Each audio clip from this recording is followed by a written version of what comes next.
नमस्कार मित्रांनो, मी अमोल. मित्रांनो, आज आपण सोलापूर येथील श्री सिद्धेश्वर कृषी प्रदर्शन या ठिकाणी आलोय. तुम्ही माझ्या पाठीमागे पाहताय की ही आहे जगातील सर्वात बुटकी म्हैस. मात्र ही बुटकी म्हैस ही कशा प्रकारे या म्हशीचं संगोपन केलं जातं, या म्हशीचे मालक आपल्या सोबत आहेत. प्रथमतः तुमचं नाव सांगा काय? नमस्कार सगळ्यांना. माझे नाव अनिकेत त्रिंबक बोराटे, राहणार मलवडी, तालुका मान, जिल्हा सातारा. तर आम्ही पहिल्यांदाच श्री सिद्धेश्वर कृषी महोत्सव मध्ये भाग घेतलेला आहे आणि आमचे पहिले प्रदर्शन आहे. आता ह्या म्हशी खास वैशिष्ट्य म्हणजे याची उंची 3 फूट आहे आणि लांबी 6 फुटापर्यंत आहे. त्याचबरोबर ही म्हस आपल्या जे मोराजाची म्हैस आहे घरची, तिला नॅचरल झालेली आहे आणि आता त्या म्हशीचं आता तिसरे झाले, जे दुसरे हे जे भावंड आहेत ते नॉर्मल साईज मध्ये आहेत.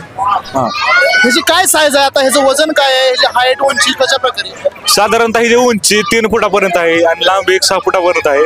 तर वजन 200च्या आसपास पर्यंत आहे सर. खास करून आकर्षण ह्या म्हशीच्या लोक पाहत असतात, अनेक चर्चा होत असतात.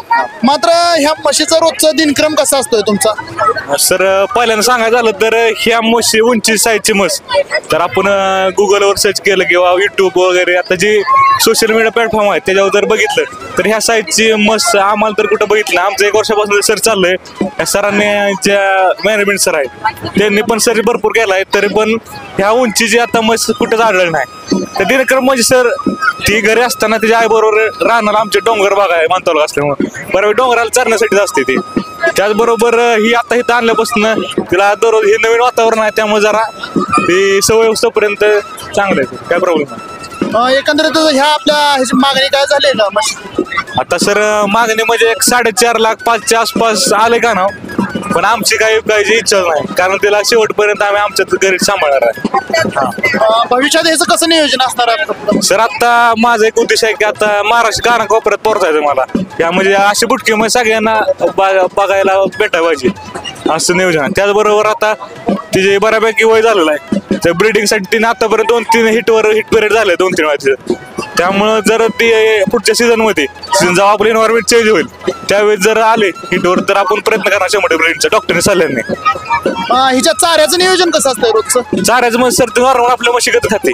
तिला जास्त करून रानात चरण्या सवय आहे. ते आपलं डोंगराला जाते आणि आपलं खुराक म्हणजे नॉर्मल जे आपण जे गुरण असतो त्यामध्ये आपले शेंगदाणा पेंड असते, मक्काचा भुसा, आपलं गव्हाचं पीठ, आम्ही सगळं एकदम त्याचं मिश्रण तयार करून तिला आपलं गोळ्या स्वरूपात चारतो. लोकांच्या कशा प्रतिक्रिया येत असतात, कारण आपले म्हैस आज आकर्षणाचा विषय ठरते, लोकांच्या काय प्रतिक्रिया आहेत? सर एवढा प्रसार भेटेल अशी आम्ही कल्पना पण केली नव्हती, पण खूप मोठा प्रसार आहे कारण आपलं प्रदर्शन खास आकर्षण आपलंच ठरतं 1 नंबरचं असं आहे. तर आपण पाहिलंय की अतिशय हे मालक आहेत म्हशीचा आणि यांचा दावा सुद्धा आहे की जगातील सर्वात बुटकी म्हैस ही आमच्या आहे. खास करून लोकांच्या सुद्धा फार बोलक्या प्रतिक्रिया येत आहेत. आमच्याशी बोलल्याबद्दल धन्यवाद. आभार आहे. बोल.